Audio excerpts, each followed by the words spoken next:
Here's what's coming up on today's show.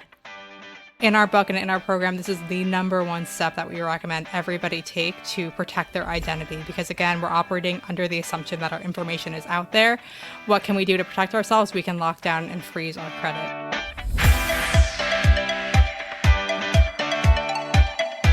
This is the Retire Happy podcast with John Iammarino, fiduciary financial advisor at Securus Financial in the San Diego area, and Thomas O'Connell, president of International Financial Advisory Group, Inc. in Rockaway, New Jersey. Together, they'll be keeping retirement happy from coast to coast. Welcome back to another episode of the Retire Happy podcast. I'm your host on the West Coast, John Iammarino, and I am joined, as always, by my esteemed co-host on the East Coast, Tom O'Connell. Tommy, how you doing? Hey. How's it going? Good. I'm getting a little, it's back to being cloudy here. I feel like I'm living in Washington. The San Diego tax is not worth it. We've been rained on for like the last 3 weeks, it seems like. Well, you could get your county to secede over to Arizona or something like that. Yeah. So like they're doing up in Washington. Glad we're probably not conserving all the water we're getting either, but I digress. That's California. So, at least you guys have honest elections over there. Yeah, right. So, folks, we're getting into tax season, and Tom and I are familiar with taxes, being from the states we work in and live in. But one thing that goes in hand in tax season is identity theft and scams. So on today's episode, we have a great guest, and we're going to talk about hack-proofing your life. So I would like to talk a little bit about our guest. I've known her a little over a year, been working with her. She's the associate editor at Horse's Mouth, which is essentially a mastermind group for financial planners across the country, much like Tom belongs to Ed Slott. That's one of the groups that I belong to, Horse's Mouth, and they offer training, in all regards of financial aspects, long-term care, Social Security, tax, and IRA. And Devin, our guest, is the expert who teaches cybersecurity for financial advisors. And she has her Bachelor of Arts in English Language and Literature from the State University of New York at Binghamton. And she is a wealth of knowledge. She also helps me a lot with a lot of my marketing. And she is the author of Hack Proof Your Life Now, a highly rated book on Amazon. And it was actually rated by the Independent Book Publishers Association as Best New Reference. So I am very excited to welcome to the show Mrs. Devin Kropp. And today's guest, the associate editor at Horse's Mouth, Devin Kropp. Hi, thanks so much for having me. Thanks for taking time out of your busy schedule, Devin. We're really excited to have you on. And I know you're on the East Coast along with Tommy. Yeah. That I am. I'm coming to us from Brooklyn, New York. Well, all right. So maybe not so great. If you told everybody you were really from New Jersey, then we might let you slide on that one. So it was earlier in the year that Devin and I were actually talking about some marketing issues and some things that I wanted to do this year for our clients. And we started talking about identity theft, and I've read her book, Hack Proof Your Life Now, and I also have had her training. And so I asked Devin, hey, this is becoming a major issue, and being former law enforcement, having friends who are economic crimes detectives, they see it all the time. So, as Tommy and I always talk about, this show is meant to give people peace of mind and to retire happy. And we really want to try to protect your financial future and give you financial freedom in all elements. And obviously, getting hacked, getting your identity stolen, or having your bank accounts drained will not help your peace of mind. So, Devin, with that, How many scams? I read in your training that there's about a identity theft scam that happens every 2 seconds in this country. So how many amount of scams are actually out there every year? Oh, it is just so many. I think the latest number from the FTC is close to 2.5 million reports of fraud in 2022. But of course, that's only counting everything that gets reported, which I think is really only a small sampling of frauds and hacks and scams that we see. I mean, I can speak for myself. The text message scams that come in have been growing exponentially. People I know, myself included, are getting those, multiple times a week, email scams coming through. So it's really hard to even put a number on it, but there are stats out there that say, yes, one person will fall victim to an identity theft hack every few seconds in this country. And they're getting to be a lot more sophisticated. Some of them are, obviously pretty out there, but they are getting more sophisticated, and they're targeting retirees. And it's my belief, and just kind of through my expertise in the criminal behavior and motive, is like, hey, listen, they know that retirees have a lot of money, a lot of access to a lot of money. And, they also understand that retirees can be susceptible to, elder abuse type of scams. So with that, Devin, what do you really see, and what do retirees need to protect as they're coming into retirement? That's a great question, and unfortunately is, very, very true that we see a big number of scams that are targeted at retirees, specifically, the elderly, taking advantage of, the urgency around retirement, and, some of maybe the tech literacy not being there for some older folks. But for those who are now kind of entering retirement, there are some things you definitely want to be aware of. We have seen an uptick in kind of hacks of 401k accounts, unfortunately, where hackers are actually able to get into a 401k plan website and redirect money from a retirement account that is supposed to go to your account to themselves. We see that happen through something called phishing attacks, which are basically emails that appear to come from your 401k plan, a legitimate company. It could ask you that you need to reset your password, click on a link, you do so, and when you enter that password, you're really giving it to a hacker who then goes into your account and can make all these changes. So we see kind of this 401k scam happening at a increasing rate. It's still not one of the most widespread scams, but it is something that people need to be aware of and take some action to protect their 401k account, meaning using a strong and unique password, enabling two-factor authentication on those accounts. That is, when you get that text message code in order to log into an account. So you need to enter your password, and then a code is texted to you, and then you enter that code to get into your account. That's really important for any sensitive accounts like this, because if your password is compromised in some way, the hacker still will not be able to enter your account and make any changes that we see there. So number one, that's one scam that retirees need to be aware of around their 401k. And then unfortunately, we see a lot of scams around Social Security and Medicare as well. We recommend in our Social Security training here at Horse's Mouth that everyone out there, regardless of your age and regardless if you're ready for retirement, that they make an account on the Social Security website, because we do see hacks where hackers go in and make accounts for people that have not made an account for themselves yet, and they can go in and actually, change things or move money that's supposed to be going again to your account somewhere else, and just some various kind of scams associated with that. So we do recommend people go in and make their account, even if they are nowhere near retirement age. There's no harm in doing it. And then, like I said, too, we see a lot of Medicare scams, too, hackers trying to get that Medicare information.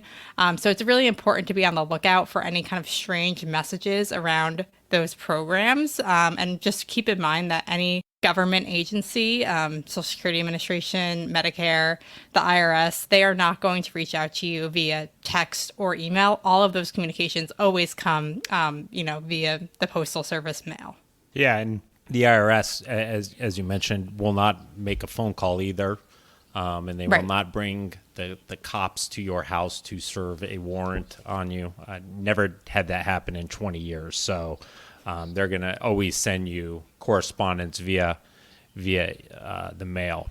And we'll talk about the phishing in a little bit, the email phishing and kind of some things to spot on that. But Tommy, why don't you take us into our next segment since we're talking about the IRS? Yeah, so I can give you an experience from a client where they mailed out their tax payment and their mail was stolen and their check was bleached, and the client ended up having to file a police report. But these people changed the name from IRS to some other name and were able to cash a check. So that's another thing that people need to be aware of, is that there are people out there stealing your mail and breaking into, and especially now tax season, they're ripping open your mail and bleaching checks and things of that nature. So you have to be very careful about how, when, where you're depositing your mail. But I know there's also, Devin, there's a lot of corporate breaches as well. One of my brothers used to work for the Federal Reserve, and he was in their cybersecurity area, and he said there was over 1 million hack attempts a day just on the Federal Reserve. So tell us a little bit about the corporate breaches that are going on these days. Yeah, there are truly so many. We started our cybersecurity program here at Horse's Mouth in 2013. And actually the catalyst for us coming out with this program was the big Target breach that happened that year. I don't know if you remember, but basically Target, one of Target's third-party companies that they use for their HVAC system, was hacked, and then hackers were able to go from that kind of small third party into Target's network and basically expose millions of consumers' credit card information and personal information. And since then, I think the corporate breaches have just grown exponentially. I think, every week we're seeing new headlines. And in our cybersecurity program and in our Hack Proof Our Life book, we kind of operate under the idea that your personal information has been breached and is already out there. There really isn't anything we can do at this point to stop our information from getting out there, but there are actions you can take to protect your information now that it has been exposed. Because like you were just saying, every company is under attack. Hospitals are under attack. Schools are under attack. So it's really quite impossible to protect your data when all of these corporations have it, right? We're such a connected society now where we're doing business online. Your credit card is being used at different stores. And, unless you go totally off the grid, you can't, prevent that from happening. But we've seen some recent breaches, in the millions of people who are affected. So we need to operate under the assumption that our information has been exposed, and what can we do now to protect ourselves? Yeah. So a lot of people are using things like, if I'm pronouncing it right, Zella and other, automatic or online payment programs. How safe would you say those are?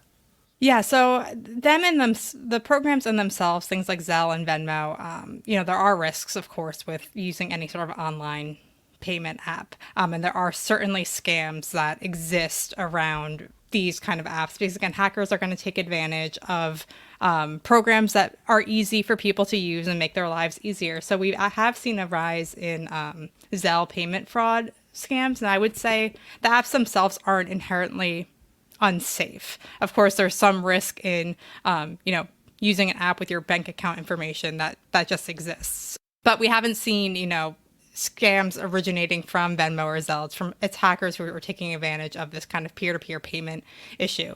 With that being said, we have seen an increase in Zelle payment fraud. And that's, again, because hackers are going in and kind of creating these scams where they're, sending these fake messages about confirming a payment. They click on the link. they pretend to be, the hacker pretends to be the bank when they call, and they're able to get, credit card information or debit card or bank information to reverse the quote unquote fraudulent charge that never actually occurred.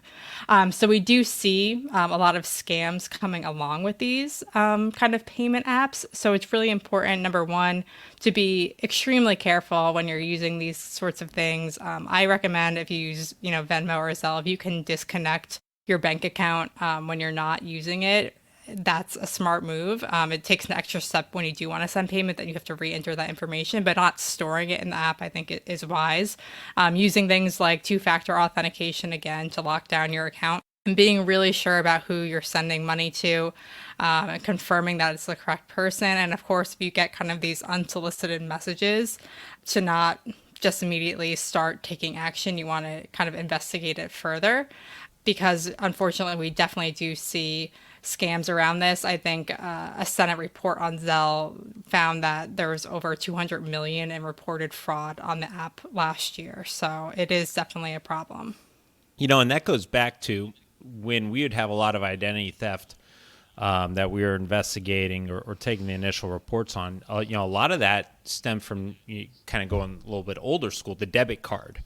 And whether that's, people would be, they'd have the card readers at the gas stations, and they would, kind of just have a recording device, and they'd get everyone's PIN number when they're typing them in. And I've always told people, listen, it's better to use a credit card and have that hacked than a debit card, because then the credit card company has their own layer of protection, and you're just saying, hey, I didn't make these charges, and they'll go to bat, versus getting your bank account drained and then trying to get the money back. And that's why I think we're definitely seeing a big attack on Zelle, because it's basically that online debit card. Right. Now, another interesting breach, and you had mentioned it earlier, where they're trying to get your password. And I'm a big advocate of having a password manager, or a password vault. And you should never have, especially should never have your financial accounts have the same passwords as your online accounts. And, whether it's, Netflix or whatever you're doing. But there was just a data breach not too long ago on LastPass, which is a password manager. You want to talk about how familiar with that are you? Yeah, I am pretty familiar. We, in our book, Hack Proof Your Life Now, we also are big fans of a password manager, password vault. Given the number of online accounts that every individual has these days, it's impossible for you to have strong, unique passwords for all of them without some sort of management system.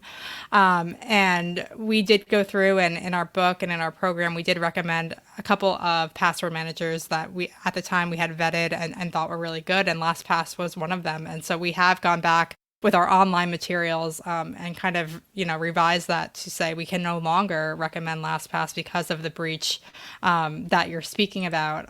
Unfortunately, we have seen attacks on password managers before, but they were never able to access those master passwords, which are, the keys to the vault, if you will, right? That's what protects everyone's accounts that are saved within the password manager. Unfortunately, with this last attack on LastPass, those master passwords were exposed, meaning that LastPass users would have to go in and basically change every single password for every account that they stored in their LastPass vault.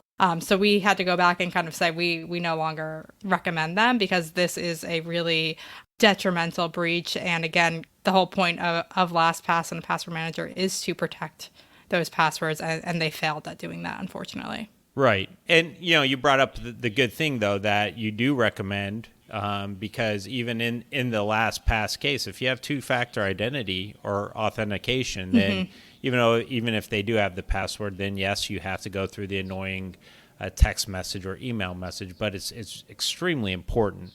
And, one thing I loved in your book is how you talked about having different emails. And I know everyone has, multiple email addresses. You have, the email addresses that you want to get for your free stuff, and then your personal.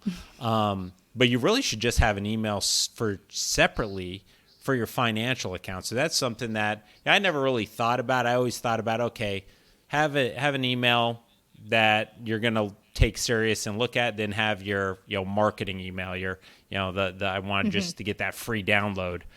But having one, in your training, you said have one specifically for your financial accounts, and that is a big thing, to help against email phishing, right?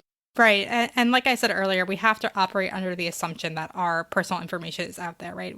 Our email addresses are attached to so many online accounts now that it's always at risk of getting hacked, right? It's out there so much. Those phishing messages are going to come to your regular email address. If we just have an email address that is for our financial accounts and we don't use it anywhere else, you're hopefully going to avoid the kind of plethora of phishing emails that go through to your regular account. Now, you may be sitting here saying, I don't ever get any phishing emails, and that's probably because your spam filter is catching a lot of them. But as you said, John, in the kind of the earlier part of this episode, these scams, these phishing messages are becoming so sophisticated. Almost every major corporate breach, going back to that topic too, occurs because an employee clicked on a phishing email and exposed the company's network to hackers. And so companies, corporations need to be aware of this. Individuals need to be aware of this. Those emails that come through asking you to click on a link and then malware's, download on your machine, or you're exposing your passwords. We need to be hyper vigilant around those emails and make sure that we're taking a closer look at any messages that we get. In our book, we have a little acronym called EMAIL. It stands for Examine Message and Inspect Link, which means kind of take a closer look at those emails you're getting that might say, you need to update your account right now, or it looks like it's from the IRS or from American Express, or, whatever company out there. Look for kind of signs that things might be off. Again, certain companies are never going to reach out to you via email for, things like your taxes, or, credit card companies. They usually reach out to you over the phone. You want to take a closer look at the sender, make sure that it's really coming from the company that it claims to be. You want to look at those links and make sure that it's really forwarding you to that website. And when you're in doubt, delete that email and call the company by the number that you find on Google or the back of your credit card. Never call the number that's in the email, because they can spoof that too. But just be really vigilant about those emails that come in. And if anything seems off to you, you can always call the company and confirm that they reached out to you with that message. And not only on the emails, but the text messages too. They're becoming far more sophisticated as well. Yes.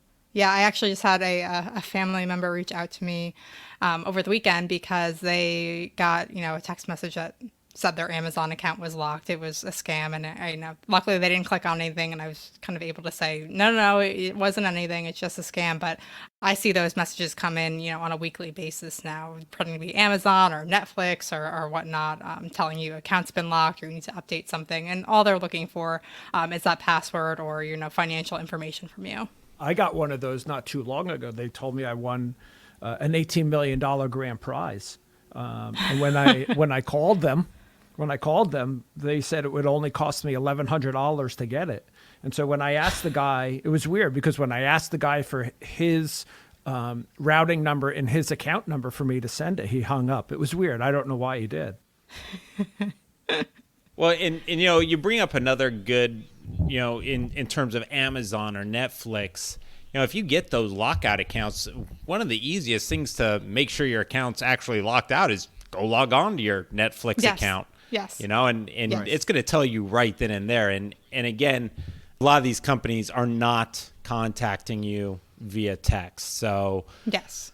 Aside from it being a two-factor authentication, I think is even in the business world that we're all in, we never see business texts unless it's some type of notification that you've set up.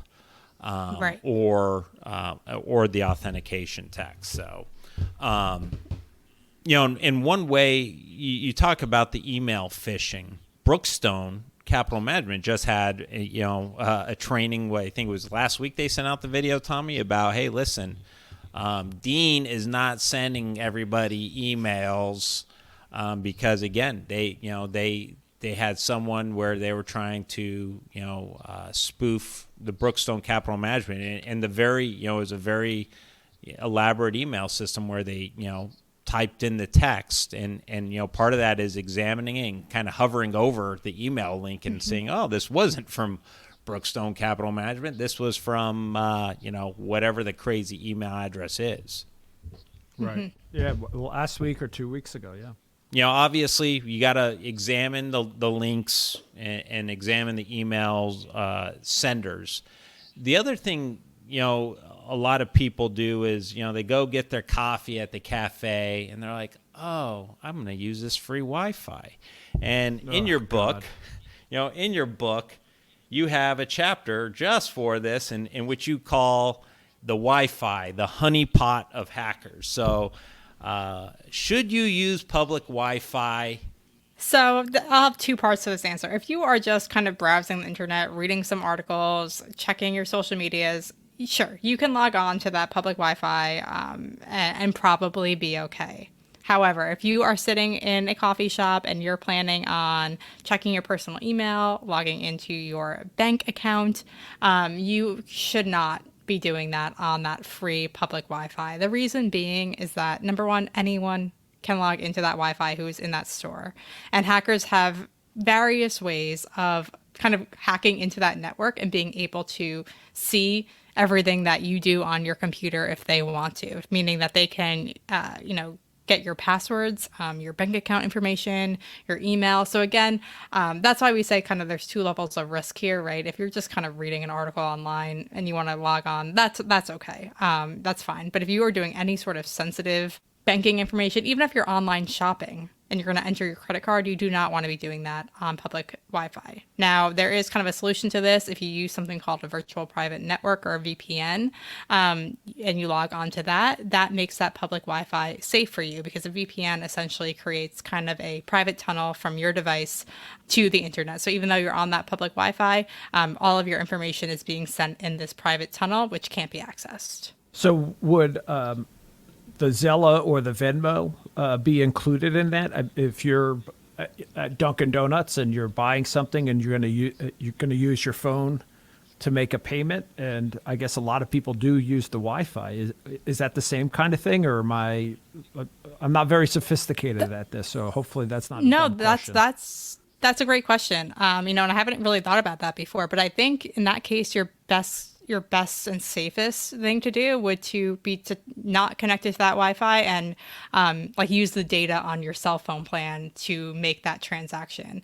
So if you can turn off your Wi-Fi and use the mobile data for something like that, that would be a good way to make sure that you're not at risk of that information being exposed. And it's just a 30-second transaction, so it shouldn't take too much data, but it will provide you some privacy there. Yeah, and in reality, it seems like every cellular company is giving unlimited data plans away now. So, I personally never use the Wi-Fi. Period. I'll just always use the cell data. But that's a great. Right. I mean, it's same here. even if you had to pay 25 cents for that data, it's a lot easier than having to go through the identity theft.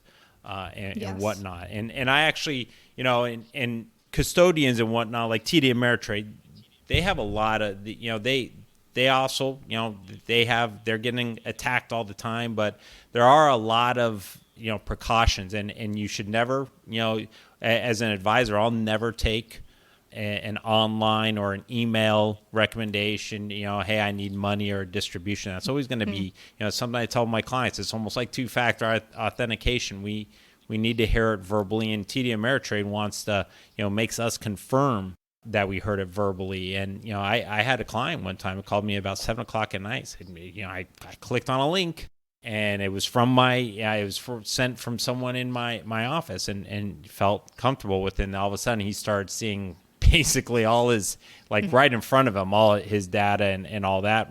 So, in that case, we called TD Ameritrade the first thing in the morning and said, hey, listen, put a flag on this account, put a freeze. We're going to have to take a couple extra steps to get your money. But, the peace of mind he had there, knowing that his retirement account was safe, was huge with him. So, the other thing that we get more and more of too is account takeovers from social media, and you talk about it in your training, like, okay, someone took over my Facebook account, big deal, I'm going to change my password, I'm going to do this, but how that can actually lead to people impersonating you and scamming relatives or whatnot. Can you talk a little bit about social media scams and how those evolve? Sure. So there are kind of two different types of social media scams. Number one is what you're saying, where there's actually an account takeover and they're able to get into your account and send messages and whatnot. But the one we see more likely is actually kind of account impersonation, I would call it, where scammers go and they kind of scrape information off of your profile. So they'll take your profile picture and your name and your birth date, and they'll create a second account that looks just like you, and they'll start friending your friends and then message those people, saying things like, I had a Facebook friend who this happened to, and the message that I got was like, oh, it was early on in the pandemic, like the first few months, being like, oh, I got laid off and, I'm struggling financially, basically asking me to send them money. And then I knew this person and I knew that they hadn't been laid off. And so I was able to alert the person that their account had been kind of copied, and they had to go through the process of telling Facebook and trying to get the account down, and it took a really, really long time for them to do that. So it's something we see a lot of. I would say that the impersonation happens more frequently, and all you can really do is report those accounts that come in. But if you start receiving messages from people that appear to be your friend, or you get friend requests from someone that you're already friends with, that should be a red flag that it might be a scammer or hacker who has kind of scraped that person's profile in order to kind of come after you and the other friends of that person. Yeah, I get that a lot on Facebook. It's almost like a bi-monthly event where people are calling me or texting me telling me that I just friend requested them. And I said, well, if you're not already a friend, then I don't want you to be, so don't click on it. But Facebook is great at that. Their security is horrible. Obviously, I don't like Facebook, but that's a big one. It seems to happen. I seem to get a request every day from somebody that I'm already friends with trying to give me a friend request. Yeah. Oh, sorry to bring down the program. Yeah. So, Tommy, we were talking about before the show about how identity theft monitoring. But Tommy, why don't you take, before we get into that, you've had a lot of questions about title theft, haven't you? Yeah, I get it. I probably get a couple of questions about it on a regular basis, weekly, monthly, from people. Hey, is that title lock product, are they worth it? Is it any good? Is it real? Same with credit locks. People are asking me, hey, is it worth whatever that number, $10, $11 a month to do? I don't know the answer. I just tell them, you have to be able to sleep at night. But Devin, maybe you can help us out on that one. Are they worth it? Do they help? Sure. So I'm going to start with title fraud and title locking first. We do get that question a lot too. And I'll start by saying that the number of successful scams with title insurance is very, very low. Now, when it does happen, it can be absolutely catastrophic. So like you're saying, you do have to be able to sleep at night. However, based on our research, kind of those title lock programs are almost never worth the money that you're paying. It doesn't actually protect you. There's nothing that a third party can do to protect your title. Now, the better way to protect yourself, and again, there's no foolproof way, unfortunately, but the steps you can take to hopefully help you sleep at night. Number one is freezing your credit. That's different than a credit lock, which we can talk about in a moment. But freezing your credit basically locks down your credit with the 3 credit bureaus with a PIN. No new credit can be issued in your name unless you lift the freeze by contacting them with your PIN and saying, I want my credit to be open for X number of days, and then it automatically will close again. In our book and in our program, this is the number one step that we recommend everybody take to protect their identity, because again, we're operating under the assumption that our information is out there. What can we do to protect ourselves? We can lock down and freeze our credit. Going back again to the title kind of fraud issue here, what you can do is regularly check your property deed status with your county. again, you might have to set up reminders like in your calendar to do this every so often. There's no way to lock down your deed with your county, and that's really where this kind of title fraud would stem from. This way, if you're checking regularly, hopefully you'll be able to catch something early if it does happen. And again, you can check your county tax records every year too. If there is a fraud, it will show up there as well. And again, you can monitor your utility bills too. A sign that something might be wrong with your home title is that if you stop receiving those bills in your name at your address. I know we have a lot of, kind of online billing now, but making sure you're checking that and that they're coming to you and it looks legitimate and is secure, then is the best way to do that. Unfortunately, there is no quick fix for this kind of scam. There are those companies out there that say, yeah, you can lock down your title. They don't have the ability to do that. And so honestly, it's kind of, they're just taking your money and maybe alerting you after the fact that something happened, but they're not going to prevent the theft from occurring. Similarly, I will say when people talk about credit locks or credit monitoring, now, a lot of times people get this for free through like a breach that they were a victim to, and that's fine if you want to take advantage of that. But people should know that, again, these kinds of monitoring or credit locks aren't really stopping any sort of theft from occurring. They're alerting you after you have a problem, and you still have to go in and clean up all that mess. And I know some companies will say that they give you, X million dollars of protection if it does happen. From our kind of research and anecdotal stories we've heard, it's very hard to get that money when you do fall victim to any sort of identity theft out there. And many times these companies don't actually alert you when you are part of a scam or a breach. So in our book, we have some kind of core actions that we recommend people take. Number one, again, is that credit freeze with the credit bureaus. That means nobody can get credit in your name. So even if all of your personal information is out there, if someone tries to apply for new credit, they're not going to be able to do that without the PIN. It's kind of like two-factor authentication for your credit report. And it's super easy to lift the freeze. I've had to do it before, and it takes very little time and offers you a great level of protection. Another main thing we recommend people do is set up text alerts for their credit cards or their debit cards. That way, anytime any money is leaving your account, any time a charge is made. So if you do see a text come through for a purchase you did not make, you can easily stop that fraud. We also recommend the two-factor authentication on all your personal accounts. Like we were talking about earlier, that way if your password does get out there, you are still protected. So there are many more actions we recommend in the book, but to keep things simple for people, if they want to get like the most bang for their buck of taking action, those three things are the three actions I would recommend you do first. Yeah, that's awesome. I really like the really paying attention to whether you're receiving the electrical bill.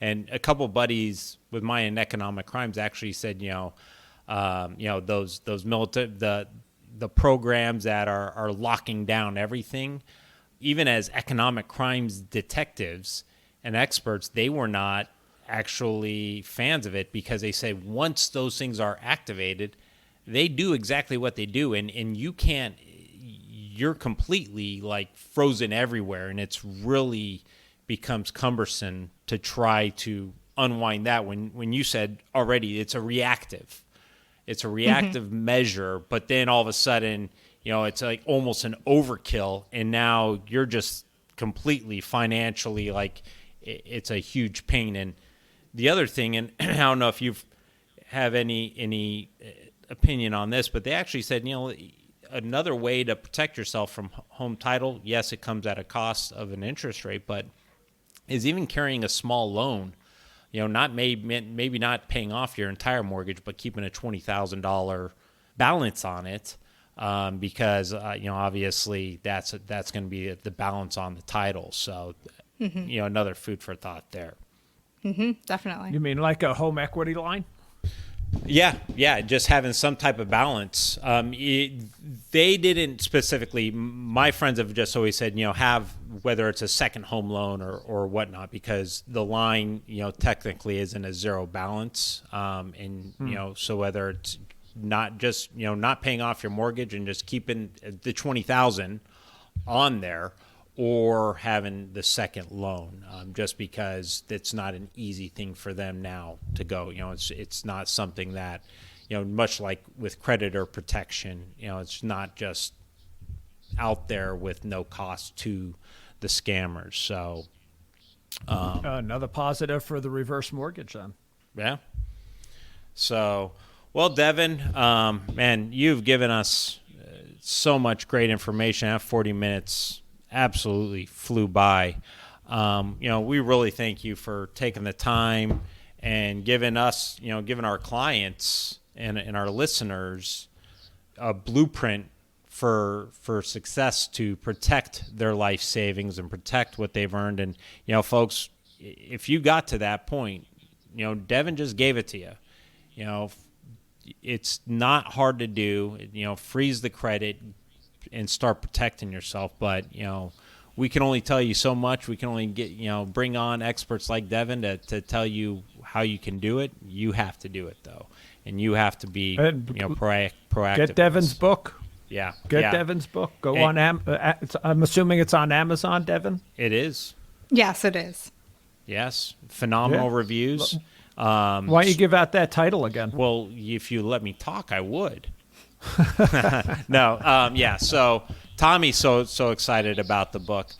You can get the book on Amazon. It's Hack Proof Your Life Now by Devin Kropp. That's Kropp and Sean Bailey. It's a phenomenal read. It's definitely an affordable book, worthwhile. And, Devin, I appreciate all you do for us. And thank you for coming on the show. Thanks. It was great to be here. Thanks for having me. All right, folks. Hope you had fun. Yeah. I did. Yeah, I'm sure it was a blast. Everybody, she was equally as excited as Aaron was to get our email request to come on the show. So, folks, as we get into tax season, be mindful of the IRS. Be vigilant. Scammers, and again, like Tommy said, a lot of stuff. Mail fraud is still very prevalent. So, if you can take advantage of the ID Me system with Social Security or with the IRS, I should say, do it and e-file. So, a lot of good information, but it's only as good as you taking action on it. And our next episode, Tommy, is going to kind of piggyback on this. We're going to start talking about some elder abuse, and we're going to have a former prosecutor from the San Diego County DA's office that's going to help talk about elder abuse and elder abuse scams. So we're really looking forward to that next one. And again, many thanks, Devin, for coming on to the show. It was a phenomenal show. And any last closing words, Devin or Tommy? I would just say, go, like I said, the book is on Amazon. We covered a lot here today, but the book will kind of walk you through the actions you can take to really protect yourself. And when we wrote the book, we wrote it for everyday people, right? You don't have to be a tax expert to take these actions. We wanted it to be really approachable for everyone. So don't be intimidated. Start taking action now and take your cybersecurity into your own hands. Absolutely. Awesome. Absolutely. 200 pages of gold, absolute gold. And you talk about accounts, whether it's Equifax or Google or Gmail accounts. So you really do simplify it for people. So, all right. Well, Tommy, that's a wrap. Awesome. Thank you, Devin. Thank you. All right. So, folks, that's going to wrap it up for today's podcast. Until the next time, retire happy. Take care, folks. It's easy to get in touch with John and Thomas. If you're more on the West Coast, give John a call at 858-935-6210. That's 858-935-6210. Or go online to GoSecurus.com. That's GoSecurus.com. If you're more of an East Coaster, then call Thomas, 973-394-0623. That's 973-394-0623. And online at internationalfinancial.com. That's internationalfinancial.com. And you can, of course, always just check the description or the show notes section of today's show for all that contact information. Don't forget to subscribe on your favorite podcasting apps, and we'll see you next time on the Retire Happy Podcast.